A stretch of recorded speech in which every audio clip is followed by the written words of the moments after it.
Good morning, Asheville. Today is Wednesday, October 30th.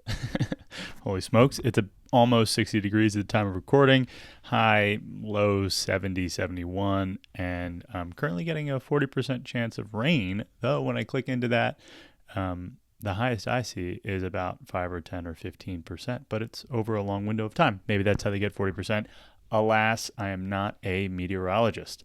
What I am is a kind of marketer, sales guy, podcaster, and we're going to kind of stay in my lane. So today I want to talk about what I think is the biggest asset to local businesses and, an asset that I feel might be getting overlooked on average, on the whole.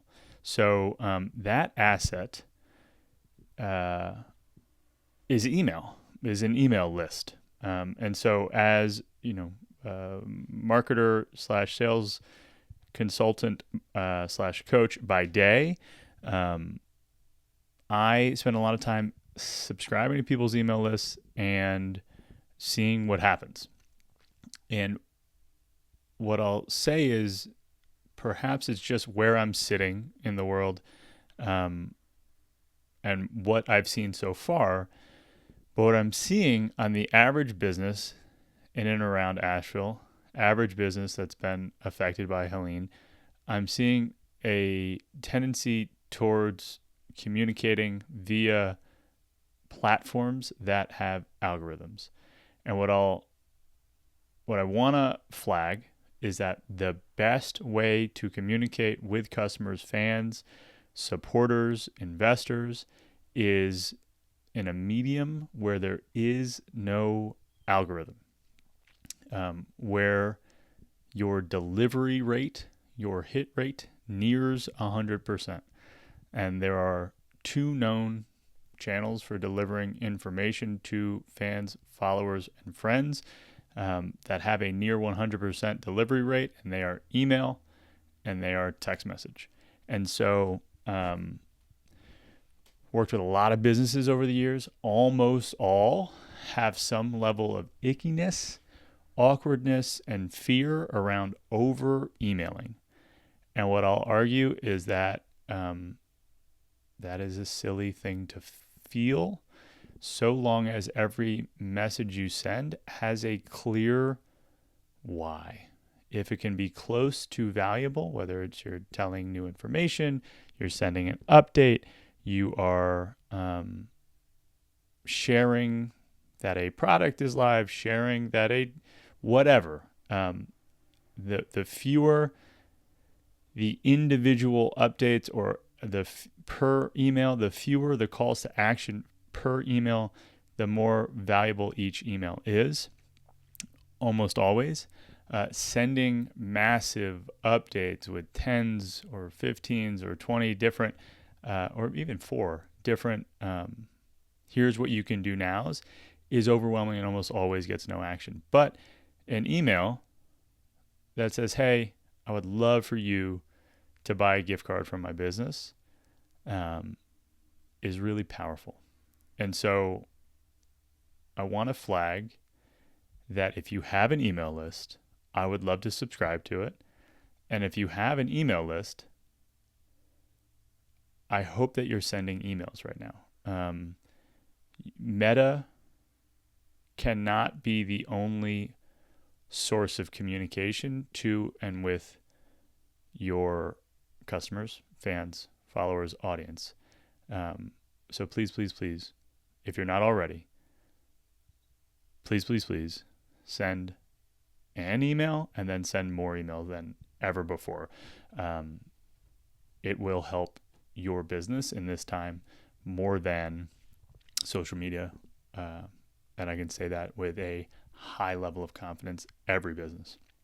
If you haven't invested in growing or building or maintaining a high quality email list, now would be a really good time to begin that process.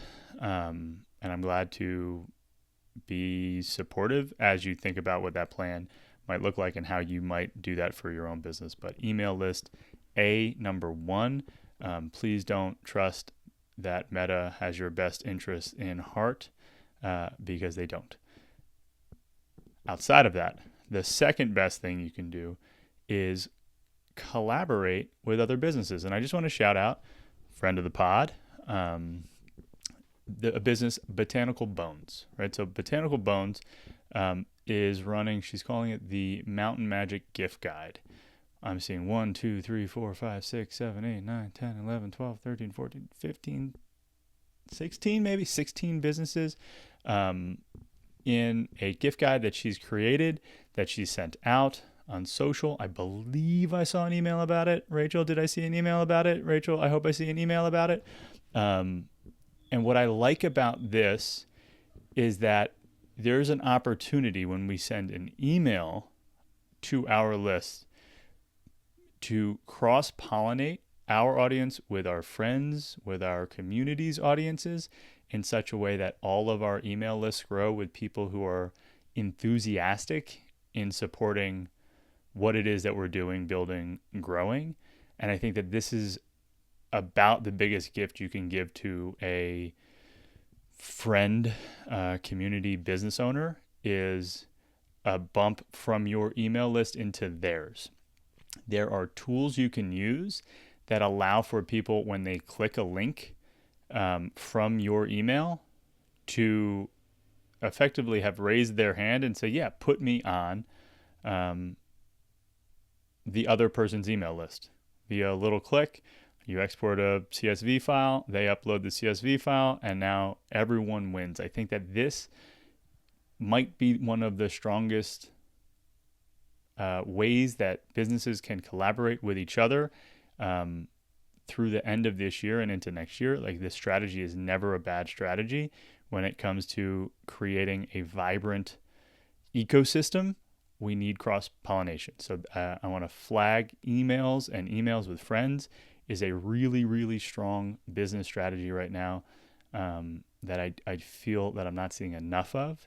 Next week, ideally, I'm going to talk to you and potentially have a guest on that's going to talk about what might be even a level further than this, which is really exciting. But I don't want to overspeak or make it up. So we'll wait for more on that next week. Essence of this conversation, of this episode, is that if you are a business owner, or you have a friend in town that owns a business, flag this conversation, send them this episode, send them this video, and say, hey, this guy named Tony says that right now is the time to be sending emails to people. And I'm glad to help on thinking through what those emails might say and how they might look.